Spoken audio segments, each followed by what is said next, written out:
Perkenalkan, nama saya Berta Ninggita Pangaribuan. Saya dari kelas BK 2D dengan NIM 2405071092 dengan dosen pengampu Berneta Anita Siwola.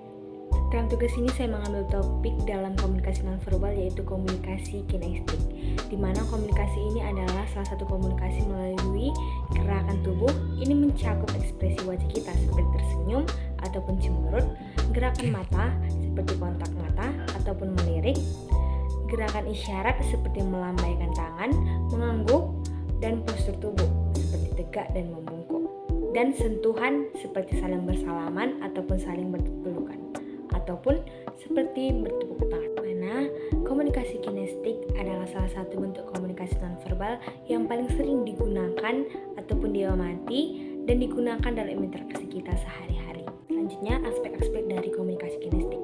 Yang pertama yaitu ada ekspresi wajah, di mana wajah adalah salah satu bagian tubuh yang paling ekspresif.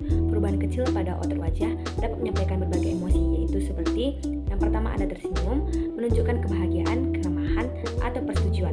Lalu ada cemberut, mengisyaratkan ketidaksetujuan, kesedihan, ataupun kemarahan. Lalu mata melotot, bisa berarti terkejut, marah, atau menantang.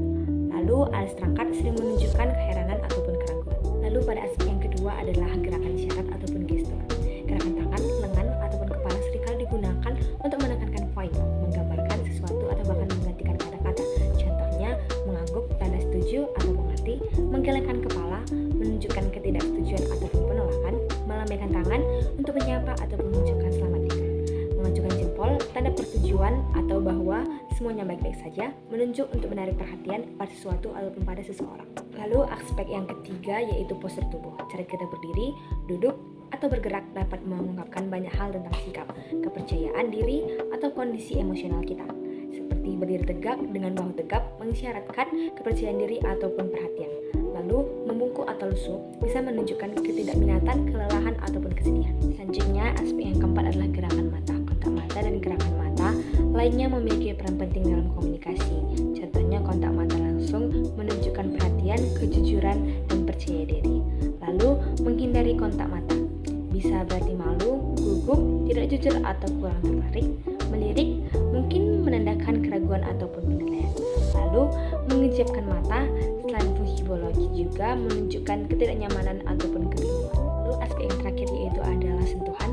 Meskipun sentuhan juga bisa menjadi topik tersendiri ataupun haptik dalam konteks kinestik, sentuhan adalah bagian dari bagaimana kita berinteraksi secara fisik.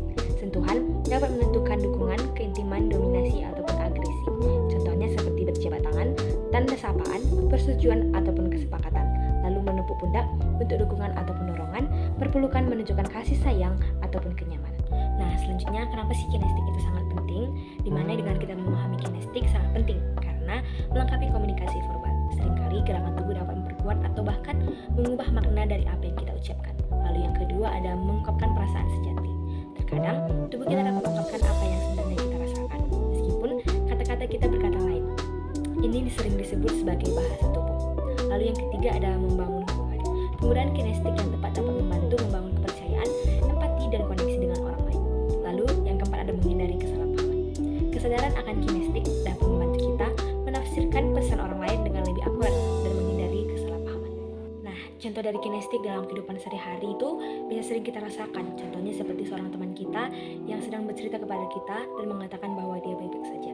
Tetapi ia berbicara dengan nada pelan, menghindari kontak mata, dan bahunya tidak lesu. Dalam kasus ini, bahasa tubuhnya kemungkinan besar menunjukkan bahwa ia sebenarnya